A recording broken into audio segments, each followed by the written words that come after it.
Hey, everybody. And we also thank the Lord for phones that automatically update the time, right?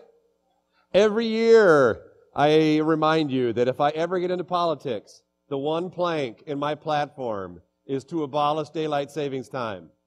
Do I have your vote? Yes. We can go a long ways with that. Probably not. That's as political as I get.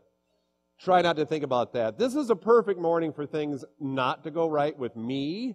So we'll try this out. Tegan, I'm going to try the clicker to see if it works. Should it work? Oh, it works. All right. Woohoo! We'll see if that continues. All right. We are going to go down back a few Sundays on memory lane a little bit in the book of Mark. So if you haven't been with us, you haven't been tracking with us, we're in the book of Mark. And we're looking at, real quickly, chapters 11 and 12. And here's why. Mark is writing his gospel, he has written his gospel, primarily for us, Gentile types. So I said primarily. It's not all of us, I know, but most of us are Gentile types. Roman, Latin background, Western thinking people that have little to no experience or any idea of what the Jewish world is like. And sometimes when you read the Bible, all it seems is distant and foreign and ancient and just, I'm out of touch with it. So I thought before we move into chapter 13, really the rest of the Passion Week, it might be a good idea to tie these loose ends together, okay? So that's what we're going to do this morning. We're going to pick up on the thread that Mark is weaving for us, especially in this Passion Week, from when Jesus enters Jerusalem until up until the cross and the crucifixion and the resurrection. But there is this chunk here in chapters 11 and 12 and going into 13 that Mark slaps all sorts of foreign stuff on us, introducing us to the temple and to the Jewish leaders, the Sanhedrin, Old Testament laws, Old Testament ways of thinking, and Jewish ways of thinking and doing things. All of that is foreign to us. So we're going to back up a little bit so we can more clearly see the thread that Mark puts there for us. So I'm going to clue you into something. When it comes to being a pastor and studying all week, there is something exciting and scary about it, okay? Because I know my world is foreign to you. 6 days invisible, 1 day incomprehensible. I get that. So I'm going to clue you in to the difficulty of being me, okay? So all week long, I have the joy and the privilege of studying God's Word. And every day, I'm trying to get deeper into it, to dig deeper into what's going on in the text. That's the joy of it, because you keep unearthing more. Every day, throughout the day, ooh, there's something else. Oh, wow, I didn't see that before. How could I have not seen that before? There it is, it's screaming at me right now. Moments like that, they happen throughout the week. That's the joy of it. Here's the difficulty. It comes to Sunday morning. Now, what do I do with that? Because I can't rewrite the sermon 80 different times and hope to have anything coherent for you, which is also part of the curse of PowerPoint, right? If you've ever done a presentation with PowerPoint, as soon as it's on the PowerPoint, what you say better match that, or else who looks like the dodo? This guy, because PowerPoint is all powerful. So this morning I may goof up a little bit on the PowerPoint, I'm just warning you, because there was so much going on in this passage, and then it comes to Sunday morning, how do I deal with all of it? And the stark contrast that happens with all this background and all that Mark introduces to us foreigner Gentile types, and what's going on here, and it's huge, and it's powerful, and in some ways it's magnificent, and then where we land this morning is the exact opposite. But it's so critical, and so easy, especially for people like us, to miss what is happening as Mark weaves us past the temple. So, all that to say, here we go. Now, here's the background. So we'll see if this still works. Number one, these interactions that Mark introduces us to. Number one, chapter 11, Jesus enters into Jerusalem. And this first interaction, now I'm going to be speaking in two different directions all the time here, because in one sense, it's Mark showing us how Jesus interacts with these people, okay, as he tells us the story. But in a very other real sense, it's how Jesus interacts with us directly through the power of his living word.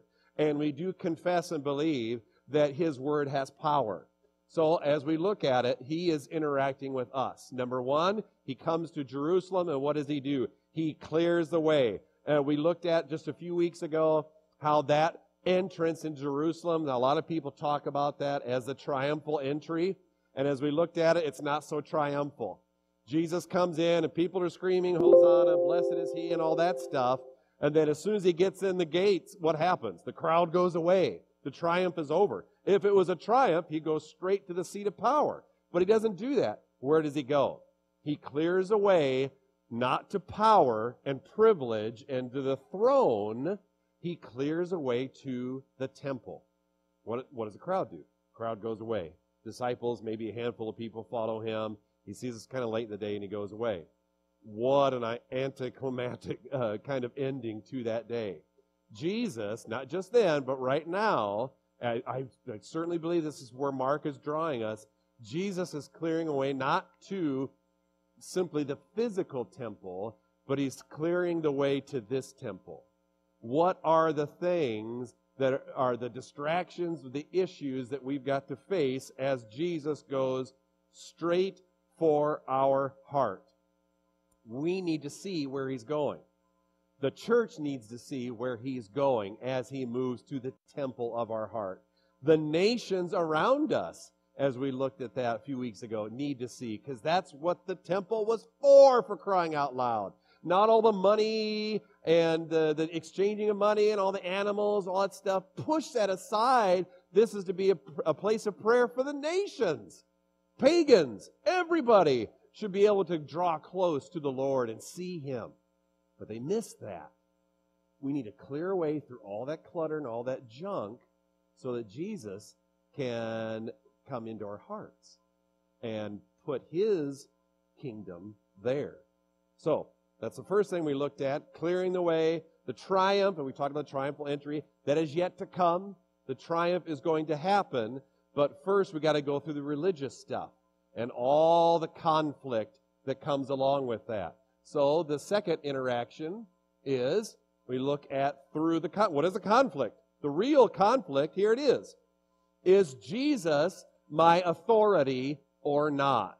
So about 3 weeks ago, we looked at these religious leaders gather. They gather in power. It's the showdown. It's them and Jesus. And they come to Jesus, if you remember, and they say, by what authority do you do this? We're the authority. You didn't ask us about clearing these people out and disrupting the temple service and sacrificial system. Yet you did all that. How dare you do that?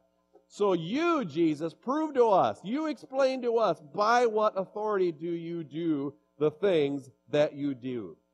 Mark is drawing our attention exactly to that. By what authority do you live? Are you interacting with?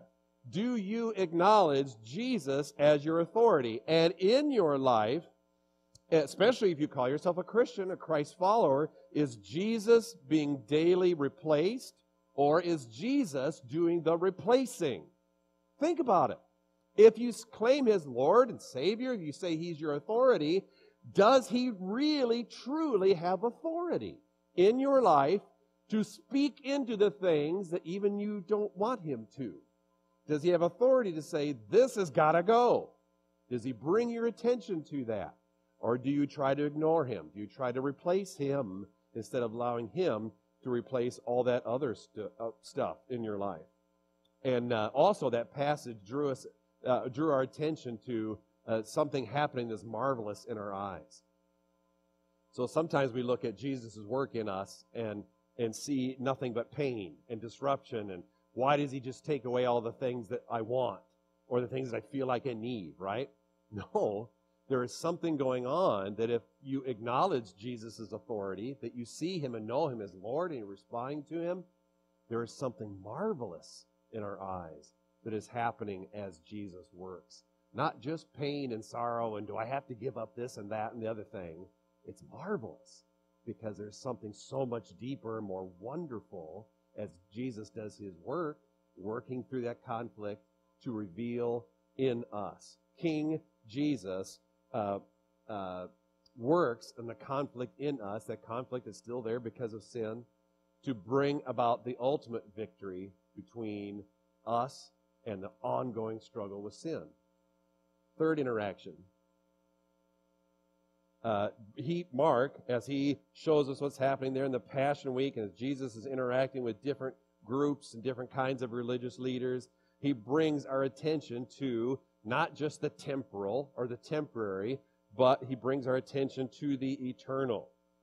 If you remember Jesus, as he's talking to these religious leaders, he points out that they are quite wrong. And here's why they're quite wrong.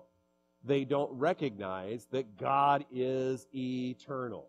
Yahweh, I am that I am. God never had a starting point, and he certainly doesn't have an ending point. And you know what? We don't have an ending point either. So whether you call on Christ or not, that which God has created in you goes on. So then the only question is, will you be with him starting right now with his kingdom in you? Or will you finally and ultimately say, it's my way, not your way? I will reject you instead of follow you. Jesus says, as he looks at the coins, you remember that?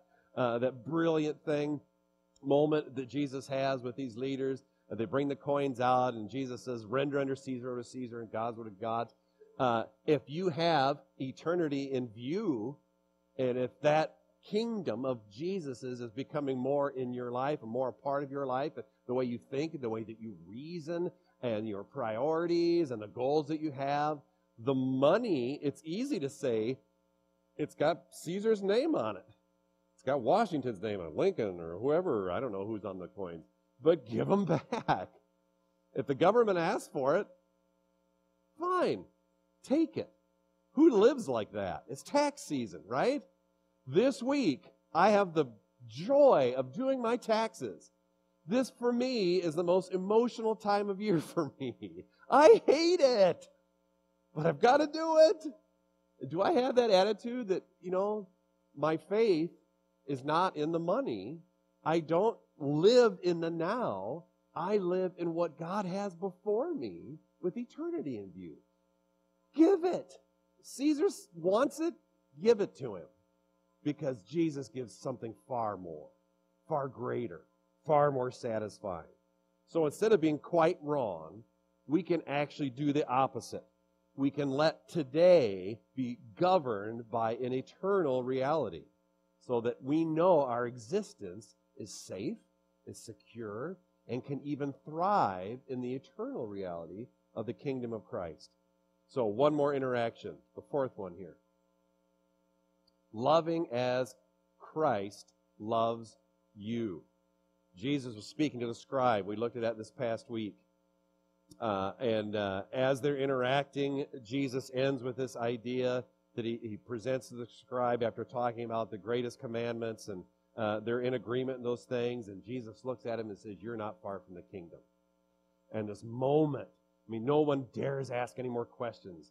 Because there's something about the weight of that moment, I think, that just pounds down on all of them. Not far, and no one's talked about the kingdom yet. Jesus brings up the kingdom. So it's far more than just the commands and what Moses and what the law, anything else that they're used to in their tradition. There's something new here. You're not far, not from the law and all that stuff, but from the kingdom of God. You're this close to what God has for you. I think that's what Jesus says. We can't love God in the way that he commands, to love God with all your heart and soul and mind and strength, as Mark tells us, and to love your neighbor as yourself. We can't do that without first being completely satisfied in the living water that only Jesus can give us. That's the way that we find the change of heart, the change of life, to respond, to begin even wanting to love God and to love others in the way that he commands. So when it comes to Jesus, when it comes to his kingdom, when it comes to priorities in his kingdom, when it comes to having a heart that's devoted to Jesus, are we moving closer, or are we drawing near to him, or are we moving away, coming away from him? We looked just briefly last week at the issues of guilt and shame. For so many of us, that becomes the barrier. There is a function that guilt has, I believe, when we've sinned and when we've done wrong before God. There should be a wake-up call. But if that's where we stay, then it can be used as kind of a justification internally. I've failed one too many times, so therefore I know that God can't love me. That's where guilt and shame derail our life. So instead of seeing that as a turnaround point, is even as a bridge to the grace of God, we see it as a barrier.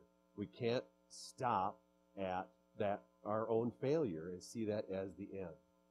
God's grace is sufficient for all that we encounter and even all of our failures.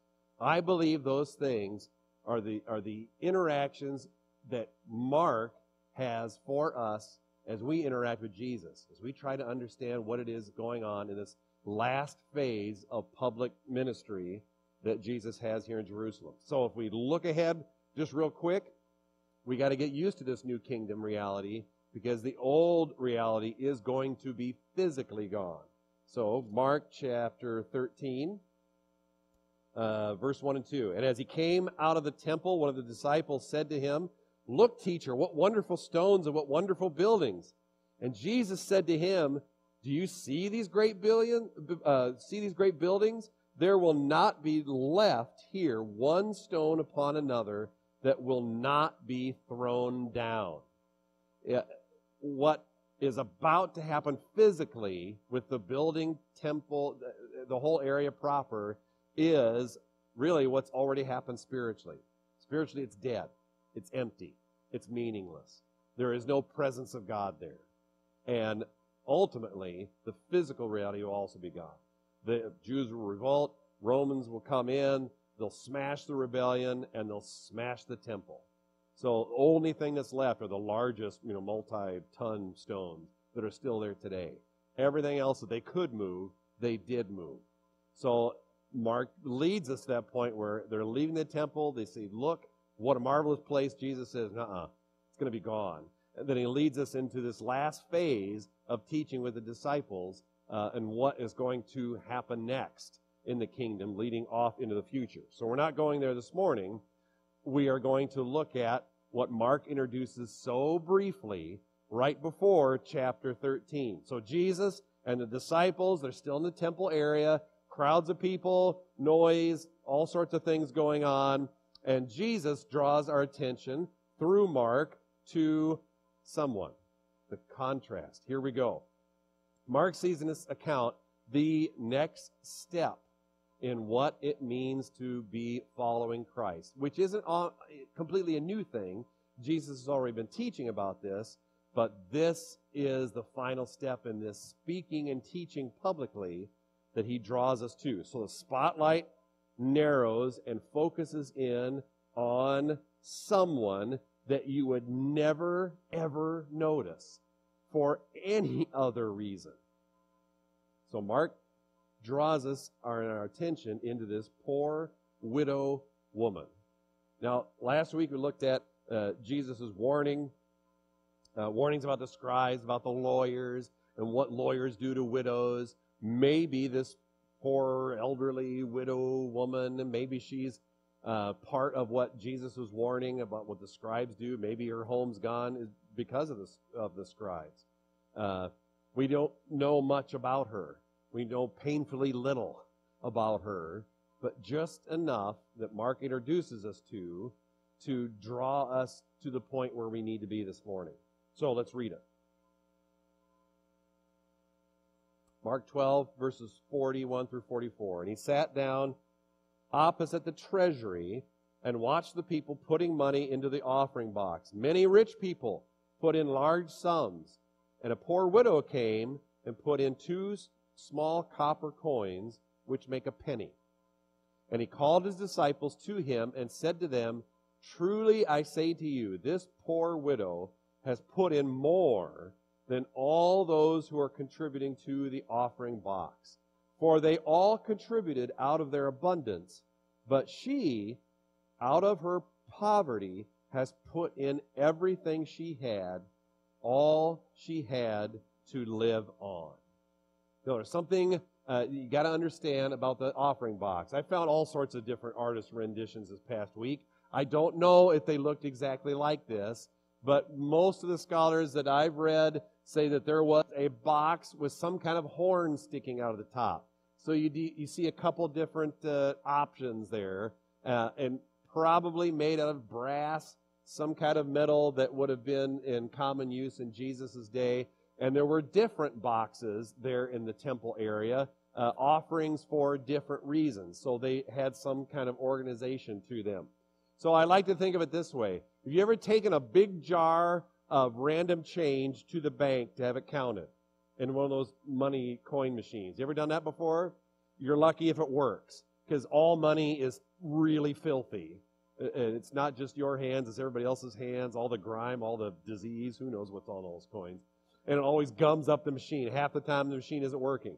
So if you're lucky, if you bring one of those huge jars that's been sitting around the house for 4 or 5 years, it's probably got like $1,000 in it and you didn't realize it. You take that to the bank. You can't dump it in all at once. You have to slowly dump it in, right? Because you have to give the machine a chance to catch up. And then it makes this incredible racket as you're dumping the money in, and people are stopping and looking around, wondering what's going on. You can't wait till it gets over, and you hope it doesn't break down. In Jesus' day, I can imagine these rich guys, at least some of them would have been wealthy, coming into the temple area, coming up to the offering box. If you were wealthy enough, you'd have a servant. They'd have a satchel or a bag of coins. Everything was monetary, was coin back then. They'd come up to one of those offering boxes, and if it's narrow, you can't dump the whole bag in at one time in 1 second. You have to slowly pour it into that cone-shaped metallic device. Do you suppose it makes a noise? It'd make a lot of noise. And can't you just see if the servant's pouring it in to the box, what does the wealthy guy do? He stands next to the servant. Maybe they're not all this egocentric, but I like to imagine that some of them must have been. You get to stand next to this guy, and the crowd starts to look. Wow, there's a lot of money going into that, whatever that device is. And it just keeps going, and it keeps going. Clang, clang, clang, clang, clang, all the noise it makes. And you get to stand there and just see people looking at you. Look at what I've done. Look at the offering that I've brought to the temple. Take it in, right? I would imagine a scenario like that would happen frequently there at the temple. And Jesus draws our attention to somebody that no one would have ever looked at. She comes to the offering box, and what does she do? Clank, clank. And that's it. 2 little tiny copper coins that would have added up, what Mark tells us, what our translators tell us, to a penny, maybe. A fraction of what you would earn as far as your daily wage. It doesn't even show up in the accounting books, probably. It's so tiny. Clank, clank. And that's it. No one pays any attention to a poor widow dropping her 2 coins in, except for Jesus. So why? Why? This is what we got to get into here. Why does Jesus bring our attention through Mark to this woman? Is being poor more virtuous or more godly than being rich? And where does the value of her giving truly lie? This final interaction with Jesus and the temple, like I said, we're about to leave the temple, and we're about to leave the temple forever, the way history shows us. We're about to walk away from it. So in view of what's happening, what has happened the last couple chapters, all these different interactions, this final interaction that Mark draws us to is this: live all in. Now write it down if you want, let it sink in, one of the two, hopefully let it sink in, and just let's consider this for a moment and what's going on. Contrast couldn't be more dramatic or more dynamic. Temple, sounds, smells, all the things that are happening that are important to the temple, the life of the temple, and then single, poor, widower, nothing interesting, nothing noteworthy about her or her life, and especially about her offering, except what Jesus sees as noteworthy. Jesus sees something that is happening here that no one else would ever see. This woman comes and she gives it all, and she gives it willingly. One little person, and she's all in. What are our gospel truths here this morning? Let's look at them real quick. Just like this widow, Jesus takes note of me. Throughout this gospel, we see interactions that are very similar to what's happening to this widow. Mark does it. Why? Why bring her up when there's so many more important things that seemingly are important to us in the Gospels and what Jesus is doing and teaching? Why does he take any ink on this woman? Because throughout his Gospel, we see those that are sick, we see those that are demon-possessed, we see those who are insignificant in the world's perspective. And to Jesus, it's far different. Jesus sees somebody who is worth stopping the press for to then focus in on. Jesus, in a sea, S-E-A, of impressive people, of wealthy people, of important and powerful people, Jesus sees me. There is something about this woman, there is something about me that the gospel keeps pointing back to, that we cannot overlook. Second thing, I have nothing to offer Christ but my poverty. That's what the widow, that's what all these other people that Jesus touches, that's what they've got to offer. He doesn't go directly to those who already have, because they think they have enough. They think they have more than enough. They have what they need and what they want. Jesus seems to go to and pull out and pick out those who will willingly say, I don't have enough. The gospel is for those people who say, I need you. And I have nothing to give God. I have nothing. 2 pennies is nothing compared to all of what God has for me. I've got nothing when it comes to coming before Jesus. What does Jesus ask? In the New Testament, what does he ask of us?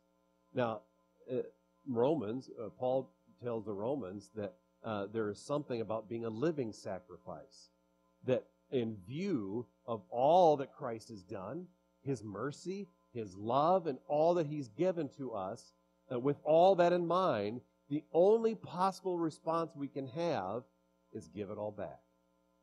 That's living sacrifice. So that involves money, that involves monetary, financial, whatever, certainly does. We can't overlook that, but it's so much more than money. What Jesus says is, come to me, and you know what? I'll take it all. Give it all back to me in view of his mercy for you. One more thing.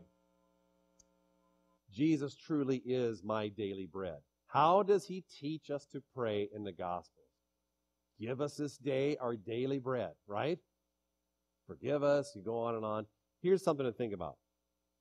As Jesus teaches us to pray, where do you find that a prayer like that, give us our daily bread, when does that truly matter the most to you?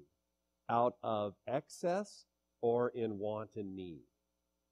Now, if I've got plenty that I own, and that I control, and that I manage, I've got lots of money and lots of stuff, and if I'm taught to pray, give me my daily bread, do I take it seriously? Do I really think that I need Jesus to give that to me when I can already pull out my card and swipe it? Probably not.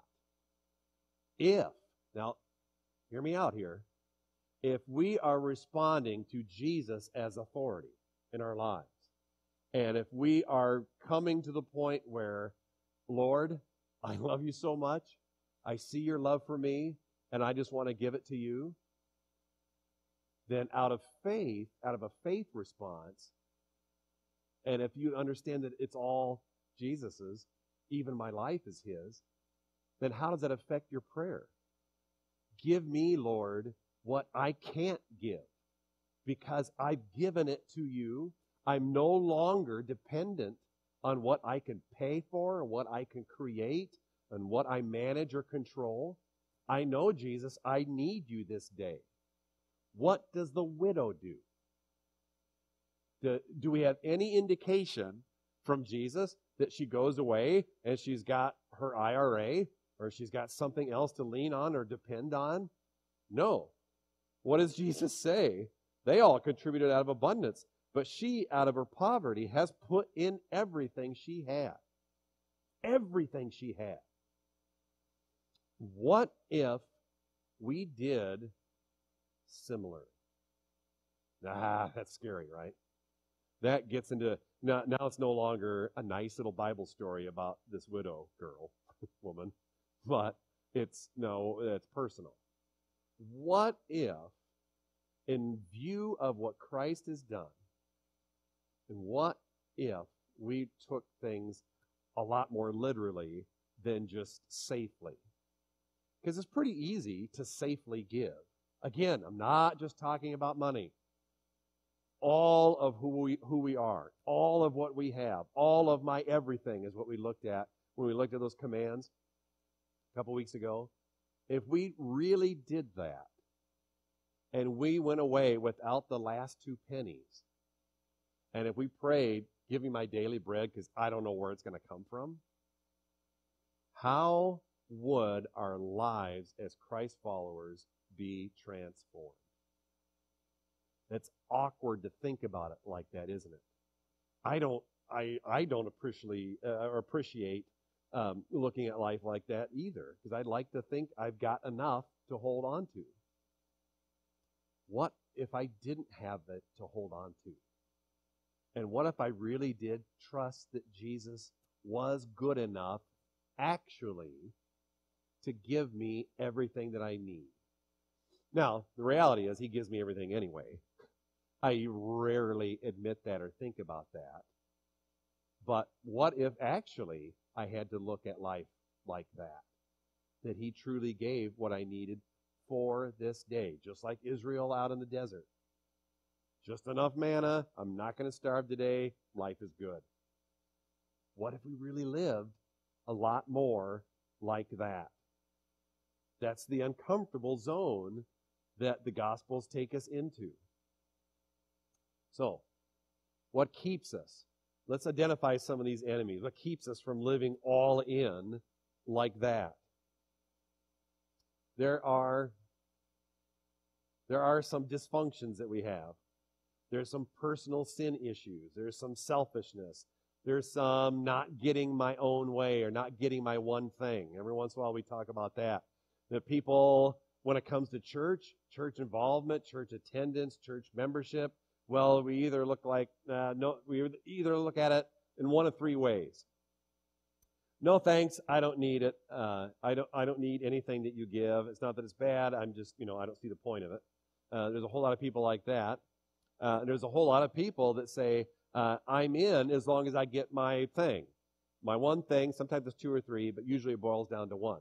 I'm okay with you and with your church as long as I get that thing that I think I must have. Okay? And I'm lumping that in the dysfunction category. Because church has never been about what I can get out of it. Never in all of church history has it ever been like that. In suburbia, we like to twist it and to make it into what we think we have to have, but that's not church. That is a dysfunction that we have to look at. Is it the thing that I can get, or is it what truly only Jesus can give? we've got a lot of dysfunctions. Furthermore, we've got a lot of distractions.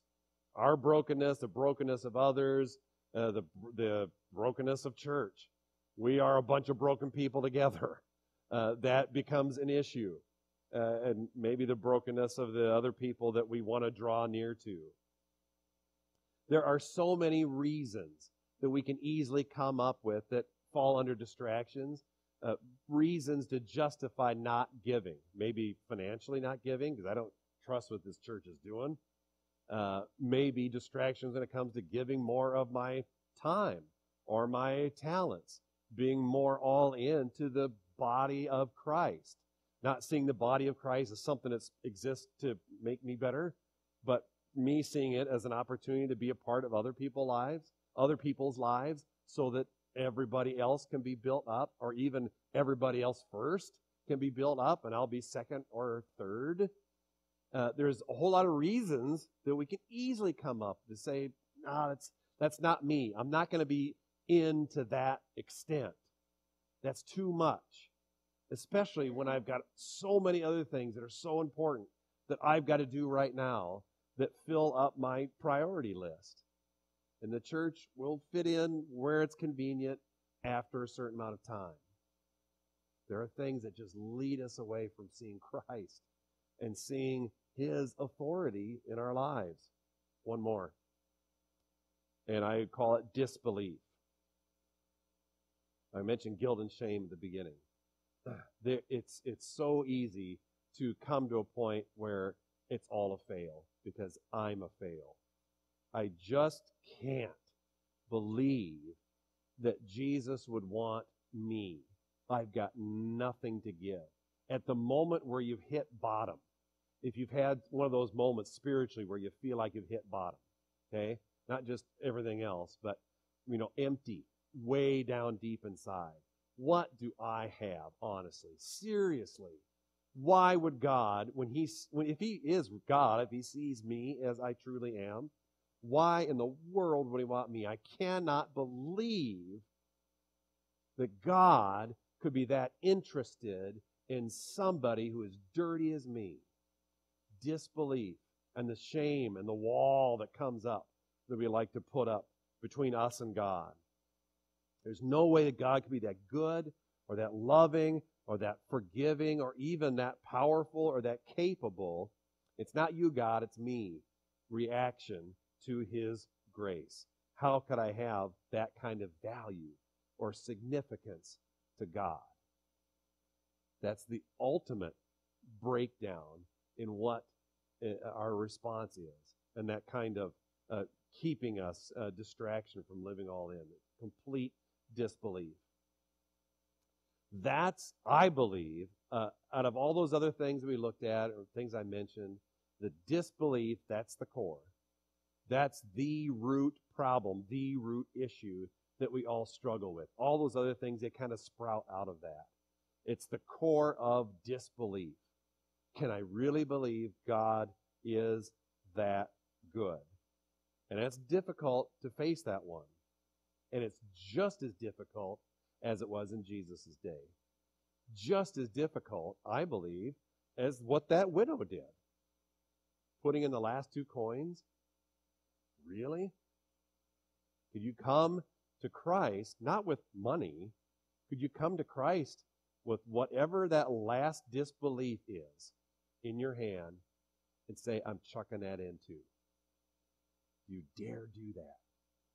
Dare let go to believe that Christ loves you that much. That His love covers the guilt. That His love can deal with the shame, the deep down shame, the dirtiness, to then change you into a child of God. Talking about all these things that kind of get in the way and the things that we hold on to, it's not fun, it's not easy. If there's anything that God starts to do in your heart that starts tweaking, bringing something up that you haven't been willing to deal with or to confront, that distraction that leaves you derailed spiritually, look at what Paul says. I love this passage. You read it earlier. We're going to focus on this as we close this morning. With all those distractions out of the way, what do you get? Well, no one comes up next to you. I mean, if you're waiting around for the award, and to the most selfless person in the church goes this, right? It's somebody with an envelope. They open it up and, hey, you win the Oscar, right? That doesn't happen. You could give it all and still go home alone or lonely, even if you're not alone. You could still have a whole lot of other things going on. That's the reality of life in this world and dealing with our brokenness. What the widower gets, I mean, she walks away. We don't know the rest of her story.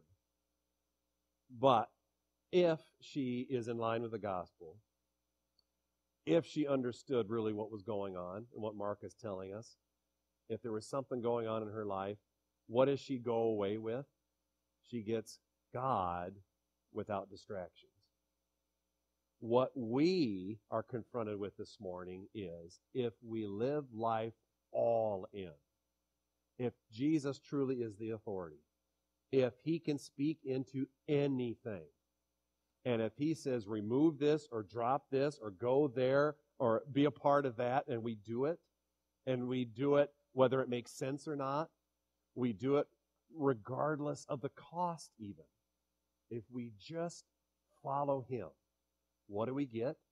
We get him, and we get Jesus without the distractions.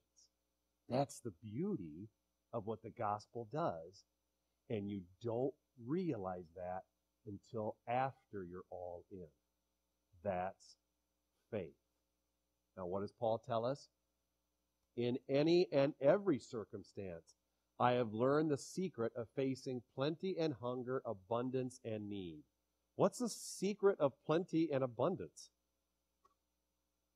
What's secret about that? I have everything I need. I've got my bread. I got nothing to pray for. Really? All the distractions that come with abundance and plenty, are they worse? Are they more distracting, possibly, than the distractions of being in hunger and need? You could probably make an argument for that, because when you think you got everything you need, who cares about Jesus? Paul has learned a secret, and I love how he says it, because it's all-encompassing. It covers all of us. Whether you think you got a lot or you got nothing, there is a secret, no matter where you're at, that you can discover in the sufficiency of Christ. I can do all of those things, whether I got a lot or whether I got nothing. I can face all of that through him who strengthens me. What Jesus provides is found on the other end. When the distractions are gone and when Jesus starts clearing the way and we start letting go and truly giving him the authority to be Lord, he'll ask for it all. And then if you respond and say, all right, Jesus, take it. Caesar, you can have that. I'm going to let go of whatever these other goofy things are, because they're really not priority in your kingdom. And Jesus, I'm going to let you take it. Take me. Living sacrifice. I'm going to worship you with my life. I'm all in. The distractions begin to clear. We see Jesus more clearly as Lord. And then what do we have left at the end of the day? We got him. What else do we need? Nothing. That's the glory of the gospel. That's really the joy of being found in him. And all that Paul talks about in Philippians, he makes it clear that he's been through a lot. And even in prison, writing. And what does he write about? And what does he repeat so many times in Philippians? You know? Joy. He keeps talking about joy through Christ. When you're in a dirty, stinky cell and wondering if you're going to eat today, the rest of the stuff kind of comes into perspective. It's Jesus and nothing else. You know what I want for us? I want us to move in that direction. Individually, as families, even corporately. If we can see the movement and the mission of our church and what Jesus is doing and be all in on what he has, to be willing to let go and to follow him more passionately, more wholeheartedly.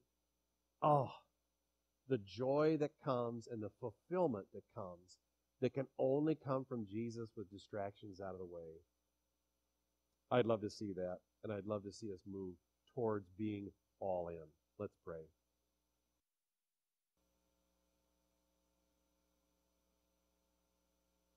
Jesus, I again thank you for your word, for Mark's gospel, for its truth and the power of that truth in us. Lord, do your work in us, and especially in those areas that we've tried to play around with and say that I'm a Christian at the same time. Those things that have been bouncing around in my heart, in my mind, Lord, I confess them to you. Lord, I would pray that you would bring about a new softened heart in all of us. And Lord, a greater sensitivity to the Holy Spirit. As you lead us to let go, as you lead us to move away from these things that have distracted and moving into your presence, Lord, bring about a whole new, deeper, more wonderful blessing that even as your word says, it becomes marvelous in our eyes.